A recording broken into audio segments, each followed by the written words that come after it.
전도서 12장 13절로 14절 말씀. 일의 결국을 다 들었으니 하나님을 경외하고 그 명령을 지킬지어다. 이것이 사람의 본분이니라.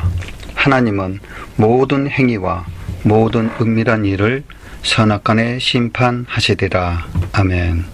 삶의 행위와 원동력은 무엇입니까? 두 번째 시간입니다. 첫째, 많은 사람들이 두려움에 이끌려 살아갑니다. 두려움이란 매우 충격적인 것입니다. 엄격한 가정 환경으로 인해 생길 수도 있습니다. 유전적인 요인으로 생길 수도 있습니다. 두려움 때문에 모험을 피하고 다스 속에 숨으려고 합니다. 이는 그들이 모험을 두려워하기 때문에 그들은 안전한 방향으로 가려고 합니다.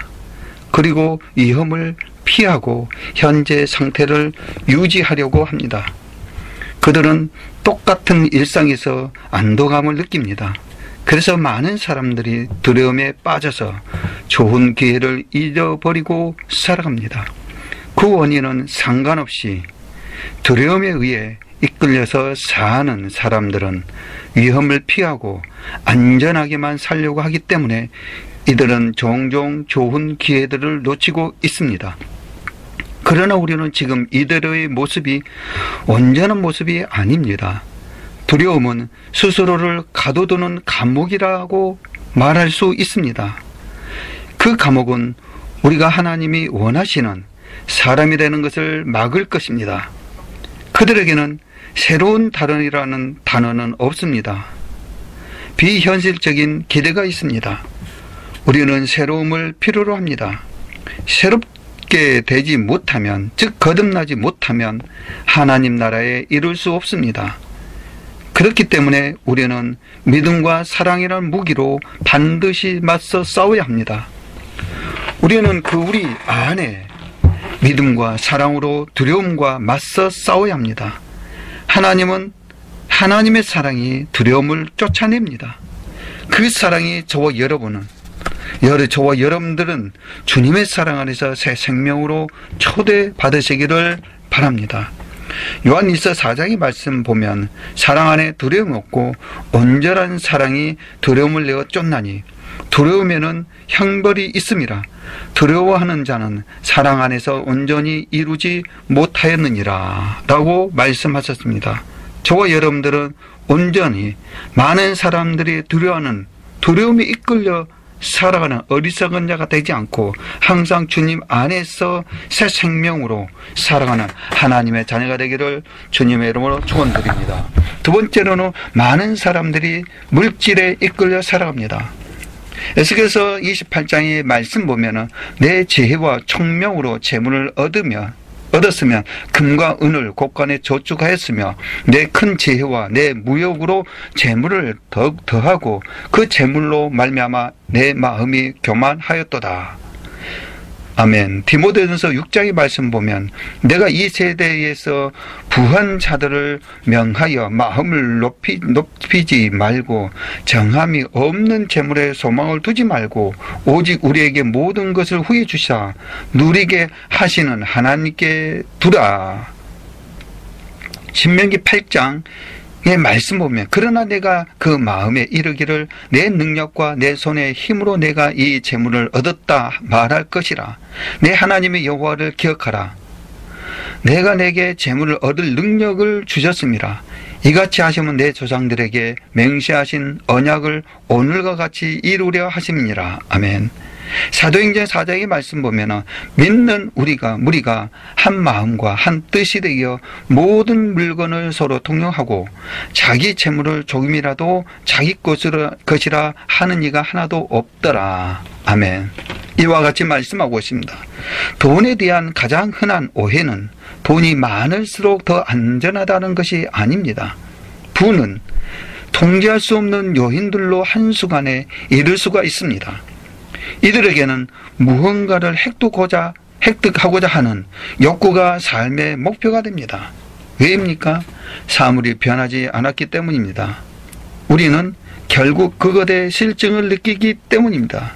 보다 새롭고 더 크고 더 나은 것을 원하기 때문입니다. 소유물로 인한 가치는 진정한 자신의 가치가 아닙니다. 많은 소유물은 오히려 그를 더 위험하게 만듭니다. 불안하게 만듭니다. 소유물은 소유욕을 통해서 얻을 수 있는 것은 일시적인 행복만큼을 줍니다. 소유를 통한 가치는 소유물이 사라지면 당연히 없어집니다. 우리의 가치는 우리가 가지고 있는 물건에 의해서 결정된 것이 아닙니다. 자아 가치와 소유 가치는 동일하지 않습니다. 우리의 가치는 소유에 따라 결정되지 않습니다. 그것은 우리의 가치가 아니기 때문입니다. 더 많이 가지면 더 중요한 사람이 될 것 같습니까? 무언가 획득하고자 하는 욕구가 삶의 목표가 되면 항상 더 많은 것을 얻고자 하는 이 욕구는 더 많이 가지면 더 행복해지고 더 중요한 사람이 되며 더 안전할 것이라는 잘못된 생각입니다. 그들의 착각은 소유를 통해서 더 행복해질 것이라고 생각합니다. 더 안전하게 될 것이라고 생각하는 것입니다. 더 중요한 사람이 될 것이라고 생각합니다. 그러나 더 가질수록 더 행복해지고 더 중요한 사람이 되리라는 것 생각은 착각입니다. 더 많은 것을 가지면 더 중요한 사람이 될 것이라는 것도 잘못된 믿음입니다. 하나님은 세상에서 가장 가치 있는 것은 물건이 아니라고 말씀하셨습니다. 진정한 안정은 그 어느 누구도 앗아갈 수 없는 하나님과의 관계에서만 발견할 수 있습니다. 가장 중요한 것은 바로 하나님과 우리와의 관계입니다만, 우리는 하나님과의 관계 안에서 우리 삶의 주인공이 되는 주님의 자녀가 되시기를 주님의 이름으로 축원드립니다. 세 번째, 많은 사람이 다른 사람들에게 인정받기 위해 살아갑니다. 성인이 된 후에도 도저히 만족하지 못합니다. 또한 부모를 만족시키기 위해 우리는 오늘도 무거운 짐을 지면서 살아갑니다. 그들은 부모에게, 배우자에게, 또한 혹은 자식이나 스승에게 인정받기 위해 살아갑니다. 또 친구들과 수많은 다른 사람들에게 그 어떤 기대로 인해 자신의 삶을 그렇게 만들어져 가고 있습니다. 그 기대가 그들과 나의 삶을 주관하도록 내버려 둡니다. 그리고 타인의 시선에서 다른 사람들이 나를 어떻게 생각할까? 라는 생각 속에서 벗어나지 못합니다.